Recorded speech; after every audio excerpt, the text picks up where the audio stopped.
Olá pessoal, aqui é o professor João Vitor e eu estou aqui para comentar duas questões super interessantes que surgiram no último exame da ordem.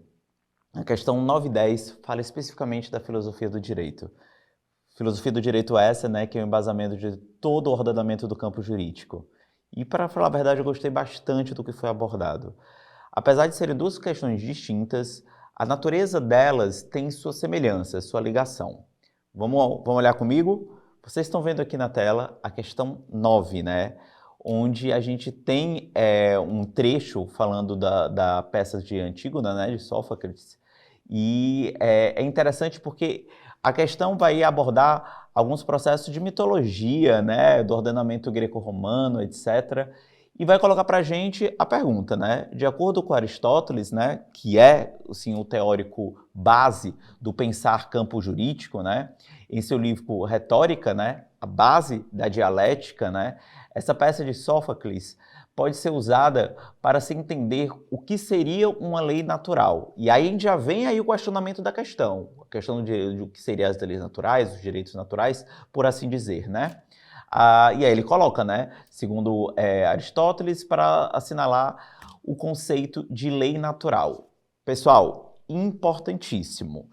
Lembrem-se que lei natural, e aí a gente pode até pegar os ensinamentos futuramente de Hegel, inclusive, que vai ser o grande filósofo dentro da filosofia do direito que vai invocar novamente o sentido de lei natural, de direito natural, que não necessariamente ele é um caráter que a gente, de senso comum, equivale ao processo divino. Não.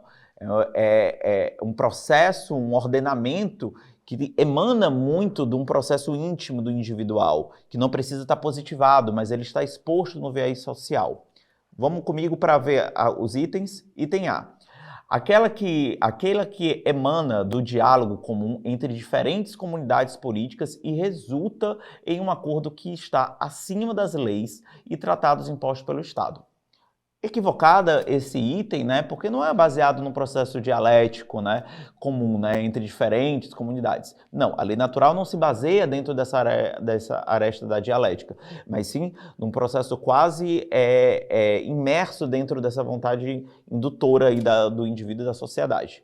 Item B. Uma expressão da natureza divina que se encarna na figura do rei e do soberano, que é a base da legitimidade da monarquia como forma de governo. Também é equivocado, Aristóteles não menciona dentro desse processo a lei natural, desse processo. Até porque ele coloca que o direito natural ele não vai emanar apenas do processo do divino, E Hegel futuramente vai, inclusive, desmistificar esse processo. Item C. As tradições de uma comunidade política que são repassadas de geração em geração sobre uma presunção de realizarem os anseios de justiça de um determinado povo. Na verdade, gente, esse item ele se assemelha muito mais a um processo da antropologia e sociologia jurídica do que provavelmente da filosofia jurídica. Haja vista que a gente está vendo notoriamente um conceito de alteridade jurídica, alteridade social, do que propriamente dos direitos naturais. E o item D, a justiça na qual todos têm, de alguma maneira, uma intuição e que é comum a todos, independentemente de todo o Estado e toda a convenção recíproca. Perfeito, gente. É literalmente isso que a lei natural ela vai emanar dentro desse processo. Essa força intuitiva que nos norteia enquanto sociedade, que é comum a todos. E isso vai ser interessante para a gente ter esse vislumbre, porque a gente começa a identificar a ideia para surgir posteriormente o processo da positivação da norma. Mas começa aí, da ideia.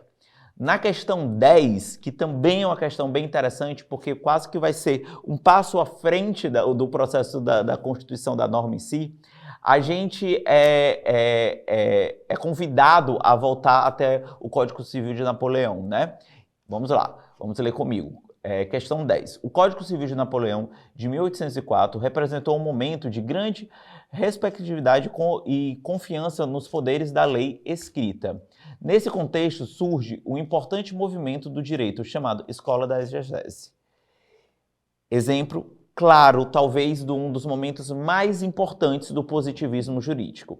A questão, então, fala para a gente, né? Assinale a opção que, segundo Miguel Reale, em seu livro Lições Preliminares do Direito, define esse movimento. Sou suspeito para falar, né, alunos? Quem é meu aluno sabe o quanto eu tenho admiração pela obra do Miguel Reale. Sempre coloco que Miguel Reale ele é um passo, talvez, mais complexo do que a própria teoria do Norberto Bobbio, porque enquanto Bobbio colocava que cada área deveria ser independente, já o Reale ele coloca que a importância dessas interpretações em conjunto, né? Mais especificamente, Reale aqui vai estar abordando essa importância da escola da exegese, em particular, esse período do Código Civil Napoleônico. Lembre-se, gente, esse período temporal é o período onde a gente tem o quê? Da materialização de quase um positivismo exacerbado. Por quê? O processo interpretativo, ele vai se ater literalmente à interpretação daquilo que está escrito, daquilo que está positivado, materializado no código. Esse período vai ser muito vasto para a gente entender a importância do positivismo dentro do campo jurídico. Óbvio que, posteriormente, a gente vai ver que muito dessa interpretação baseada apenas no código, naquilo que está positivado, daquilo escrito, não vai atender muitas vezes os anseios sociais que vão ser estabelecidos depois. Haja vista que o próprio conceito da hermenêutica futuramente vai se transmutar de acordo com a própria necessidade dessa interpretação social. Mas vamos lá ver quais são os itens equivocados e verdadeiramente o item que está dentro desse processo, né? A afirmação que a lei é uma realidade histórica que se situa na progressão do tempo e por isso deve ser interpretada segundo as tradições e o próprio espírito do povo, né? A gente vê aí totalmente equivocado nesse processo, porque não é um processo de interpretação de motivações do povo em si, né? Isso aí é muito posteriormente com as interpretações das vontades populares, como a gente coloca. A gente vê, né, essa conexão também com o que a questão 9 coloca, né, sobre o conceito do que a gente, dessa vontade popular, porém ser tudo uma interpretação, no caso do Código Civil Napoleônico, daquilo que vai ser escrito, né, diferente muito daquilo da questão 9 coloca, né, que seria quase um processo de indução, né. Item B. A crença que a lei é importante, mas não corresponde mais aos fatos supervenientes. Deve-se procurar a solução em outras fontes, como costume, por exemplo. Também equivocado, porque como a gente bem falou nesse processo de reflexão, quando a gente está falando sobre o positivismo dentro da escola da exegese vai se ater ao quê? Aquilo que está escrito. Item C. A concepção segundo a qual cabe ao juiz julgar segundo os dilemas da ciência e da sua consciência, de forma de prevalecer o direito justo. Muita calma nessa hora. O processo de justiça ele é muito da atuação do processo da filosofia do direito em si, né?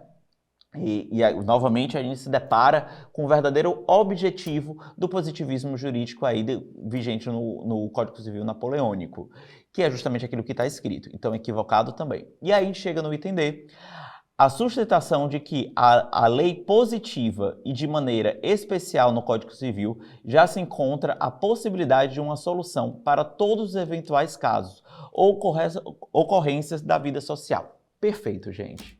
Literalmente aquilo que o positivismo jurídico dentro do Código Napoleônico emana. Por quê? Ele está colocando o quê? Que é a lei a lei escrita, positivada, que vai dar resposta aos anseios normativos da sociedade. Apenas a lei vai responder. Muito obrigado, gente. Eu estou muito feliz com essas duas questões que caíram no último exame da ordem e espero que a gente tenha partilhado aqui bastante, vendo a potência do que é a filosofia do direito dentro desse campo.